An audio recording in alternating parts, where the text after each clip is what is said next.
नमस्कार. कला वाणिज्य विज्ञान महाविद्यालय पलूस बी.कॉम भाग 1च्या विद्यार्थ्यांचं आजच्या विमाशास्त्र या विषयाच्या ऑनलाईन लेक्चरमध्ये हार्दिक स्वागत. आपण सागरी विमा या संदर्भात चर्चा करत होतो. त्यामध्ये सागरी विमा म्हणजे काय, त्याची वैशिष्ट्ये काय आहेत आणि या सागरी विम्याच्या संदर्भामध्ये सागरी विमा बघत असताना त्याच्यामध्ये सागरी विम्याची वैशिष्ट्ये आपण विचारात घेतलेली आहेत. त्याचबरोबर सागरी विमा आता कसा उतरवायचा याच्या आधी आपल्याला सागरी विम्याची तत्त्वे कुठली आहेत या तत्त्वांचा विचार आपल्याला पहिल्यांदा करायचा आहे. आपण सर्वसाधारण विम्यामध्ये किंवा विमा ही संकल्पनाच बघत असताना विमा व्यवसायाची तत्त्वे बघितलेली आहेत, ज्याला आपण विम्याची मूलतत्त्वे असं म्हटलं.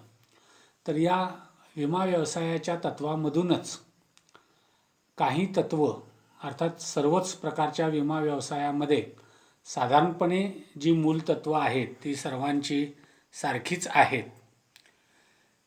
त्यामुळं सागरी विम्यामध्ये सुद्धा या विम्याच्या तत्त्वांचा विचार करत असताना फक्त त्या प्रकारच्या विम्याचा संदर्भ किंवा त्या प्रकारच्या विम्याची वैशिष्ट्ये विचारात घेऊन या तत्त्वांची अंमलबजावणी त्या प्रकारच्या विमा प्रकारामध्ये होत असते.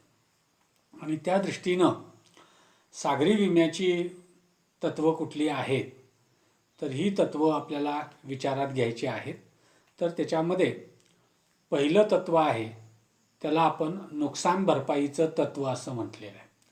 अर्थात अग्निविम्याप्रमाणेच सागरी विम्याला सुद्धा नुकसान भरपाईचं तत्त्व लागू होतं. अर्थात सागरी विमा करार हा सुद्धा नुकसान भरपाईचा करार असल्यामुळं सागरी धोक्यामुळं विमित मालमत्तेला होणारं नुकसान भरून देण्याची हमी सागरी विम्यामध्ये विमा कंपनी देत असते. आणि त्यामुळं सागरी धोक्यामुळं जर तुमच्या विमित मालमत्तेला नुकसान झालं तर अशी नुकसान भरपाई सागरी विम्यामध्ये तुम्हाला भरून दिली जाते. अर्थात सागरी विम्यामध्ये हे नुकसान भरपाईचं तत्त्व अत्यंत काटेकोरपणे पाळलं जातं. कारण नुकसानीचं प्रत्यक्ष कारण आणि नुकसानीचं सर्वेक्षण या दोन्ही बाबी सागरी विम्यामध्ये अवघड असतात. कारण प्रत्यक्षात असं अपघात हे फार समुद्रात खोलवर होत असल्यामुळं आणि अपघातानंतर अशी मालमत्ता ही साधारणपणे समुद्रामध्ये नष्ट होत असल्यामुळं त्याचे नुकसानीचं सर्वेक्षण किंवा नुकसानीचं कारण हे जाणून घेणं फार अवघड ठरतं. आणि त्याच्यामुळं सागरी विम्यामध्ये हे नुकसान भरपाईचं तत्त्व अत्यंत काटेकोरपणे पाळलं जातं. त्याचबरोबर सागरी विम्यामध्ये नुकसानीचं प्रमाण असतं ते प्रचंड असतं. कारण एकूणच जहाजांचा आकारमान, जहाजावरील माल यांची क्षमता ही प्रचंड असल्यामुळं होणारं नुकसानसुद्धा अंतिमतः प्रचंड असतं. आणि त्यामुळं सागरी विम्यामध्ये ही नुकसान भरपाई देत असताना त्याच्यामध्ये सागरी वाहतुकीचा खर्च आणि नफा यांचाही अंतर्भाव या नुकसान भरपाईमध्ये केला जातो.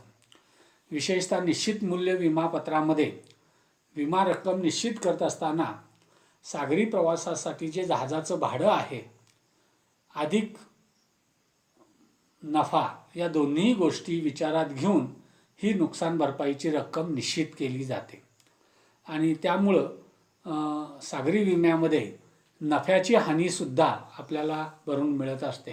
अर्थात नुकसान भरपाईच्या तत्त्वामधले बाकीचे जे सर्वसामान्य नियम आहेत ते सागरी विम्यालाही लागू आहेत. उदाहरणार्थ जेवढं नुकसान तेवढीच भरपाई, नुकसान झालं तरच भरपाई, त्याचबरोबर नुकसानचं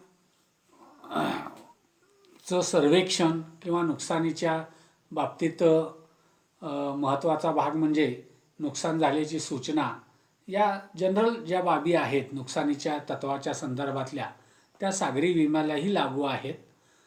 पण त्याचबरोबर याही बाबी त्याच्यामध्ये महत्त्वाच्या आहेत. त्यानंतर दुसरं जे सागरी विम्यातलं तत्त्व आहे त्याला आपण विमेय हित तत्त्व असं म्हणतो. सागरी विम्यामध्ये सुद्धा विमेय हित तत्त्वाला महत्त्वाचं स्थान आहे. अर्थात विमा करारासाठी सागरी विम्यामध्ये सुद्धा विमेय हित असणं आवश्यक असतं. परंतु सागरी विम्यामध्ये एक बाब महत्त्वाची आहे, ती म्हणजे अनेक वेळेला सागरी विम्यामध्ये तुमचं विमा उतरवताना विमेय हित नसलं तरी तुम्हाला विमा उतरवता येतो. म्हणजे इतर विम्यामध्ये अग्निविमा असेल किंवा आयुर्विमा असेल तर तुमचं विमा उतरवताना त्या विमित वस्तूमध्ये विमेय हित असलं पाहिजे, कायदेशीर संबंध तुमचा त्या मालमत्तेशी असला पाहिजे. पण सागरी विम्यामध्ये मात्र अनेक वेळेला अशा प्रकारचं विमेय हित नसताना सुद्धा विमा करार केले जातात. काही परिस्थितीमध्ये मालामध्ये मालमत्तेच्या साठी विमेय हित निश्चित होण्याची शक्यता असते, निर्माण होण्याची शक्यता असते. तर काही वेळेला असं विमेय हित हे अत्यंत फारच क्षीण स्वरूपामध्ये असतं, अत्यल्प असतं. त्यावेळेला विमा कंपनी अशा परिस्थितीमध्ये सुद्धा सागरी विम्यामध्ये विमा करार करत असते. काही प्रसंगी तर विमेय हित दृश्य स्वरूपात दिसतही नसतं. अशा वेळी सुद्धा कंपनी विमेय हित पुरावा विमापत्र देऊन त्या माध्यमातून विमा देत असते. अर्थात नुकसान भरपाईच्या वेळी मात्र विमेय हित सिद्ध झालं तरच नुकसान भरपाई देण्याबाबत विमा कंपनी बांधील असते. म्हणजे सागरी विम्यामध्ये विमा उतरवताना तुमचं विमेय हित नसलं तरी विमा तुम्हाला उतरवता येतो. परंतु नुकसान भरपाईच्या वेळेला मात्र विमित मालमत्तेमध्ये तुमचं विमेय हित असलंच पाहिजे आणि ते तुम्ही सिद्ध केलं पाहिजे, तरच तुम्हाला विमा कंपनी त्या ठिकाणी नुकसान भरपाई देण्यास बांधील असते. सागरी विम्यामध्ये विमेय हिताचे साधारणतः 3 प्रकार आहेत. त्या 3 प्रकारामध्ये तुमचं विमेय हित असलं तरी तुम्हाला विमा करार करता येतो. त्यामध्ये पहिला प्रकार आहे त्याला म्हटलेला आहे नष्टप्राय विमेय हित. म्हणजे ज्या मालमत्तेतील तुमचं विमेय हित नष्ट होण्याची शक्यता असते त्यास नष्टप्राय विमेय हित असं म्हटलेलं आहे. म्हणजे आज तुमचं विमेय हित त्या मालमत्तेमध्ये आहे, परंतु उद्या ती मालमत्ता तुम्ही विकल्यानंतर किंवा तुम्ही विकणार आहात हे आजच निश्चित आहे. त्यामुळे विकल्यानंतर तुमचं विमेय हित नष्ट होणार आहे हेही निश्चित आहे. तरीसुद्धा तुम्हाला विमा कंपनी विमा करार देते किंवा विमा करार करते. त्याला नष्टप्राय विमेय हित असं म्हटलेलं आहे. म्हणजे अशा विम्यामध्ये नष्टप्राय विमेय हिताच्या आधारे विमा कंपनी करार करत असते. उदाहरणार्थ आपण जर बघितलं तर समजा अमेरिकेला माल पाठवण्यासाठी जहाजामध्ये माल भरलेला आहे, पण तो माल अमेरिकेत पोचण्याआधीच अने तो माल दुसऱ्याला विकण्याचं निश्चित केलेलं आहे. अशा वेळी अचं विमेय हित या मालामध्ये संपणार आहे हे माहीत आहे, तरीसुद्धा हा मालाचा विमा उतरवू शकतो. विशेषतः आयात निर्यात व्यापारामध्ये असे खरेदी विक्रीचे व्यवहार सातत्यानं होत असतात. विशेषतः जहाजावरील माल आयात देशापर्यंत पोचेपर्यंत 3 ते 4 वेळेला त्याचे मालक बदलत असतात आणि त्याच्यामुळं पहिल्या मालकाचं त्या मालातील विमेय हित नष्ट होणार आहे हे माहीत असून सुद्धा त्या पहिल्या मालकाला या मालाचा विमा घेता येतो.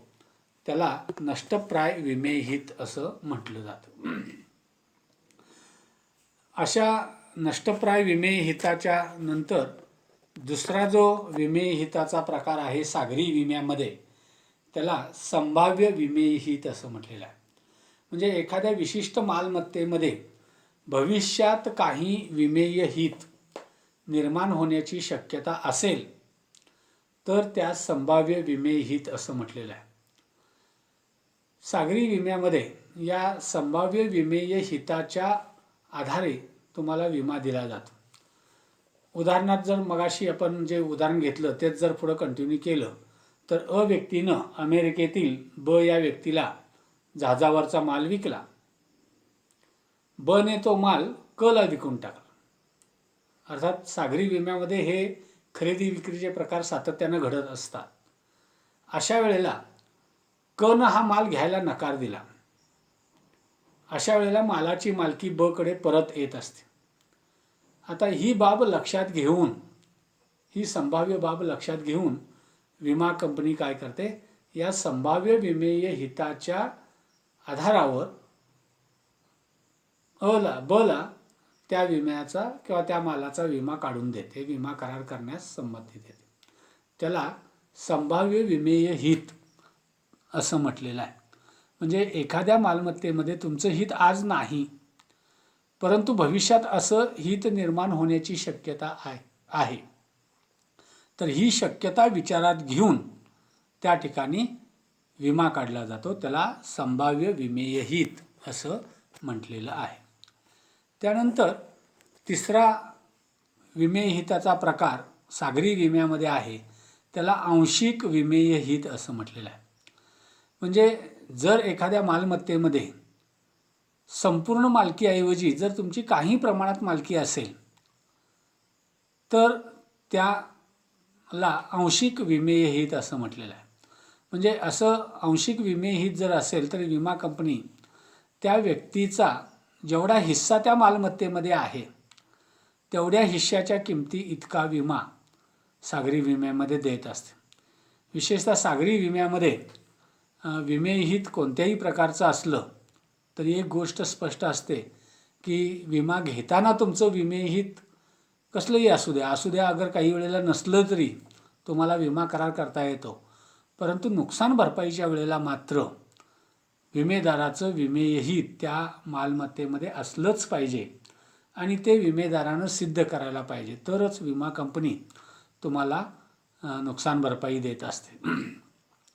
आंशिक विमेय हिताच्या बाबतीमध्ये आपल्याला माहीत आहे की जहाजाच्या संदर्भात जर आपण सागरी विम्याचा विचार केला तर जहाजाचं प्रचंड आकारमान आणि त्याच्यामध्ये असणारी जहाजाची माल वाहून नेण्याची प्रचंड क्षमता हे जर विचारात घेतले तर आपल्याला असं लक्षात येतं की त्या जहाजावरचा सगळाचा सगळा माल एकाच व्यक्तीचा असू शकत नाही. अशा वेळेला अनेक व्यक्ती त्या जहाजामध्ये आपापला माल पाठवत असतात. त्यावेळेला अशा याच्यामध्ये त्या जहाजावर जेवढ्या रकमेचा माल त्या विमेदाराचा तेवढ्याच रकमेचा विमा कंपन्या काढून देतात. त्याला आंशिक विमेय हित असं म्हटलं जातं. म्हणजे जहाजावरील संपूर्ण मालाची मालकी काय एकाच व्यक्तीची असेल नाही, हजारो व्यक्तींचा त्याच्यामध्ये माल असतो. त्यावेळेला या हजारो व्यक्ती आपापल्या हिश्श्यापुरता त्या ठिकाणी विमा त्या मालमत्तेचा करू शकतात, घेऊ शकतात. त्याला आंशिक विमेय हित असं म्हटलेलं आहे. तर या पद्धतीनं विमेय हिताचे हे 3 प्रकार या सागरी विम्यामध्ये आहेत आणि त्या आधारावर तुम्हाला सागरी विम्यामध्ये विमा करार करता येऊ शकतो आणि तुमचं नुकसानीच्या वेळेला जर त्यात विमेय हित सिद्ध होत असेल तर त्याची नुकसान भरपाई तुम्हाला मिळू शकते. त्यानंतर पुढचं तत्व आहे त्याला आपण परमोच्च विश्वास तत्व असं म्हटलेलं आहे. अर्थात अग्नी विम्याच्या वेळेला सुद्धा ही तत्व आपण बघितलेली आहेत, आयुर्विम्याच्या वेळेला सुद्धा ही तत्व बघितलेली आहेत. ही सर्वसाधारण विमा व्यवसायाचीच तत्वे आहेत. फक्त ती त्या क्षेत्रामध्ये लागू करत असताना, त्या विमा प्रकाराला लागू करत असताना त्या विमा प्रकाराचीच वैशिष्ट्ये आणि त्याचे संदर्भ विचारात घेऊन ही तत्व लागू केली जातात. परमोच्च विश्वास तत्वाच्या बाबतीमध्ये सुद्धा सागरी विम्यामध्ये महत्त्वाचा भाग आहे. कारण सागरी विम्यामध्ये बहुतांशी विमा ज्या वेळेला उतरवला जातो त्यावेळेला माल हा खोल समुद्रात कुठेतरी असतो आणि अशा वेळेला त्या मालाची ना पाहणी करता येते, ना त्या मालाचं एकूणच सर्वेक्षण करता येतं.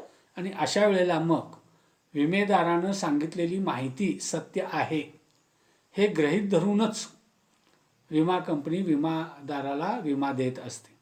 आणि अशा वेळेला विमेदाराचं हे कर्तव्य आहे की परमोच्च विश्वास तत्वानुसार आपल्या मालमत्तेच्या संदर्भात खरी वस्तुस्थितीला धरून सत्य माहिती विमेदारानं विमा कंपनीला सांगितली पाहिजे. विमा कंपनीसुद्धा जहाजाच्या परिस्थितीबाबत आणि विम्याच्या अटीबाबत विमेदाराला पूर्ण कल्पना देत असते. सागरी विम्याच्या बाबतीमध्ये विम्यामध्ये भरपूर कलमं असतात. त्यामुळं त्या कलमांचा अर्थ विमेदारानं स्वतः समजून घेणं अत्यावश्यक ठरतं आणि त्यानुसार कोणत्या कलमांतर्गत आपल्याला विमा काढावा हे विमा कंपनीने विमेदाराला स्पष्ट करायला पाहिजे. विमेदार आणि विमा कंपनी या दोघांच्याही दृष्टीनं या परमोच्च विश्वास तत्वाचं पालन केलं झालं पाहिजे, कारण त्या आधारावरच तुमची नुकसान भरपाई त्या ठिकाणी पात्रता सिद्ध होते. कारण जर तुम्ही जाणून बुजून खोटी माहिती, चुकीची माहिती, दिशाभूल करणारी माहिती विमा कंपनीला तुमच्या मालाच्या बाबतीत दिली आणि अशा वेळेला विमा कंपनी त्या ठिकाणी कुठल्याही प्रकारचे व्हेरिफिकेशन त्या मालमत्तेचं करू शकत नाही. अशा वेळेला विमा कंपनीला तुमच्या माहितीवरच 100% विसंबून राहावं लागतं आणि अशा वेळेला तुम्ही हा परमोच्च विश्वास तत्वाचं पालन करूनच आपल्या मालाच्या संदर्भात सत्य वस्तुस्थितीला धरून आणि खरी माहिती सांगणं अत्यावश्यक ठरतं. म्हणजेच परमोच्च विश्वास तत्वाचं पालन सागरी विम्यामध्ये सुद्धा अत्यंत महत्त्वाचं असलेलं दिसून येतं. त्यानंतर सागरी विम्यातलं पुढचं तत्त्व आहे ते वर्गणीचं तत्त्व आहे. अग्नी विम्यामध्ये आपण बघितलेलं होतं की एकाच मालमत्तेचा विमा जर अनेक विमा कंपन्याकडे उतरवला गेला तर प्रत्यक्ष नुकसान भरपाईच्या वेळेला विमेदाराला या प्रत्येक कंपनीकडे वेगळी नुकसान भरपाई मागता येत नाही. कारण विमा हा नुकसान भरपाईचा करार आहे, सागरी विमासुद्धा. आणि नुकसान भरपाईच्या विम्यामध्ये विम्याच्या माध्यमातून फायदा मिळवणं हा काय भाग अपेक्षित असत नाही. त्यामुळे सगळ्या विमा कंपन्याकडून स्वतंत्र नुकसान भरपाई जर मिळाली तर त्या ठिकाणी फायद्यासाठी विमा आपल्याला लक्षात येईल, पण फायद्यासाठी विमा करता येत नाही आणि त्यामुळं जेवढं नुकसान झालं तेवढीच नुकसान भरपाई मिळणं हा विम्याचा हेतू असल्यामुळं या प्रकारामध्ये जर एखाद्या मालमत्तेचा अनेक विमा कंपन्याकडे विमा उतरवला गेला असेल तर अशा वेळेला या सर्व विमा कंपन्या एकत्रितपणे तुमचं झालेलं नुकसान त्या ठिकाणी भरून देतील. प्रत्येक कंपनी स्वतंत्रपणे वेगवेगळी स्वतःचं अशी नुकसान भरपाई त्या ठिकाणी देणार नाही. अर्थात अशी नुकसान भरपाई देत असताना प्रत्येक कंपनी आपला त्या नुकसान भरपाईतला वाटा निश्चित करेल आणि त्या निश्चित वाट्यानुसार त्या ठिकाणी नुकसान भरपाई त्या ठिकाणी दिली जाऊ शकेल. आणि अशी नुकसान भरपाई देत असताना जे सूत्र आपण गेल्या वेळेला बघितलेलं होतं अग्नी विम्यामध्ये सुद्धा तेच सूत्र इथंही लागू आहे आणि त्यानुसार या वर्गणीच्या तत्वानुसार त्या ठिकाणी तुम्हाला नुकसान भरपाई सर्व विमा कंपन्या एकत्रितरित्या देतील. अगदी अशामध्ये एक विमा कंपनी भारतीय आहे आणि एक विमा कंपनी समजा परदेशातली आहे, तर अशा वेळेला या दोन्ही विमा कंपन्यांना आंतरराष्ट्रीय विमा नियमानुसार त्या ठिकाणी परदेशी कंपनीला सुद्धा हे नुकसान भरपाई देणं बंधनकारक आहे आणि अशा वेळेला मग भारतीय कंपनी आणि परदेशातली कंपनी अशा दोन्ही कंपन्या एकत्रित येऊन त्या ठिकाणी तुम्हाला हे नुकसान भरपाई देऊ शकतील. त्याला वर्गणीचं तत्त्व असं म्हटलेलं आहे. त्यानंतर पुढचं जे तत्त्व आहे त्याला मालकी हक्क हस्तांतरण तत्त्व असं म्हटलेलं आहे. सागरी विम्यातलं हे शेवटचं महत्त्वाचं तत्त्व आहे. आता मालकी हक्क हस्तांतरण तत्त्वाचा उगमच मुळात सागरी विम्यातनं झालेला आहे. अग्नि विम्यामध्ये सुद्धा आपण हे तत्त्व बघितलेलं होतं आणि त्याचा अर्थही आपल्याला माहीत आहे. अर्थ काय आहे तर साधा सरळ अर्थ आहे की एखाद्या विमित मालमत्तेला नुकसान झाल्यानंतर जर असं नुकसान संपूर्णतः झालं असेल किंवा अंशतः झालं असेल तर त्या विमित मालमत्तेवर विशेषतः संपूर्णपणे ज्या वेळेला नुकसान होतं त्यावेळेला त्या विमित मालमत्तेची संपूर्ण नुकसान भरपाई दिल्यानंतर त्या मालमत्तेचे जे काही अवशेष असतात त्या अवशेषावर विमा कंपनीचा हक्क असतो आणि हा विमा कंपनीचा हक्क शाबित करण्यासाठी विमेदारानं अशा मालमत्तेचे कागदपत्र विमा कंपनीच्या नावानं करून द्यावी लागतात, ज्याच्यामुळे विमा कंपनी आपला त्या मालमत्तेवर मालकी हक्क सिद्ध करू शकते आणि हे मालकी हक्क विशेषतः सागरी विम्याच्या बाबतीमध्ये फार महत्त्वाचं आहे. कारण सागरी विम्यामध्ये अनेक वेळेला असं घडतं की विमित मालमत्ता जिचं नुकसान झालेलं आहे ती समुद्राच्या तळाशी जाते.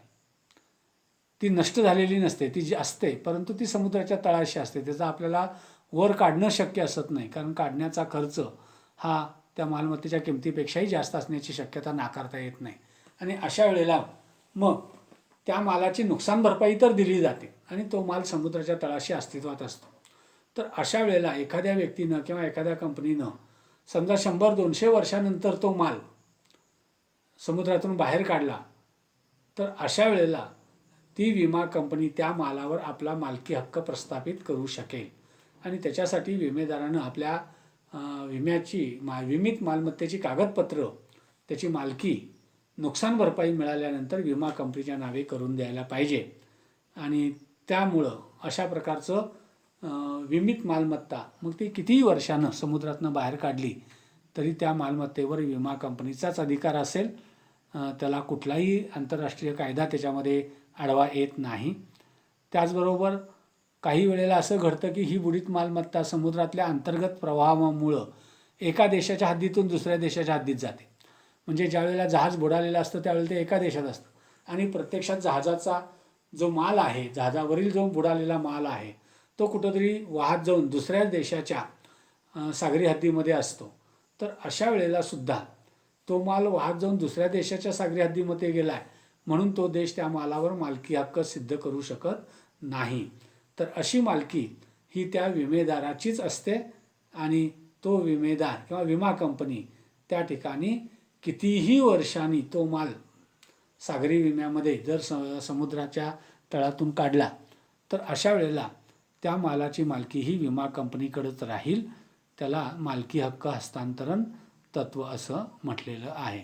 आणि याच्यामध्ये मग तो बुडालेला माल कुठल्याही देशाच्या हद्दीमध्ये जाऊ दे, त्याला कुठल्याही देशाचा कायदा तुम्हाला विमा कंपनीला त्याची मालकी त्या मालमत्तेवरची शाबूत करण्यापासून अडवू शकत नाही. आणि या पद्धतीनं ही वेगवेगळी 5 तत्त्व सागरी विम्याची तत्त्व म्हणूनही आपल्याला सांगता येतात. अर्थात हीच तत्त्व आपण अग्निविम्यामध्ये पण बघितलेली होती, परंतु त्या दोन्हीमध्ये संदर्भ आहेत ते वेगवेगळे आहेत. तिथं अग्निविम्याचा संदर्भ आहे, इथं सागरी विम्याचा संदर्भ आहे. तिथं धोके आहेत ते अग्नीपासूनचे आहेत, इथं धोके आहेत ते समुद्राच्या मधले धोके आहेत, समुद्रातल्या परिस्थितीमुळे निर्माण होणारे धोके आहेत. आणि त्यामुळं त्या परिस्थितीमध्ये जरी नावं एकसारखीच असली तरी त्या परिस्थितीमध्ये तुम्हाला त्या अग्निविम्याचा किंवा सागरी विम्याचा संदर्भ विचारात घेऊन ती विमा तत्त्व तुम्हाला त्या नुकसान भरपाईसाठी लागू करता येतात. तर या पद्धतीनं आपल्याकडं सागरी विम्याच्या संदर्भात ही मूलतत्त्व कुठली आहेत त्या मूलतत्वांचा विचार आपण केलेला आहे. तर या ठिकाणी आपण थांबूया. सर्वांनी घरी राहा, सुरक्षित राहा. धन्यवाद.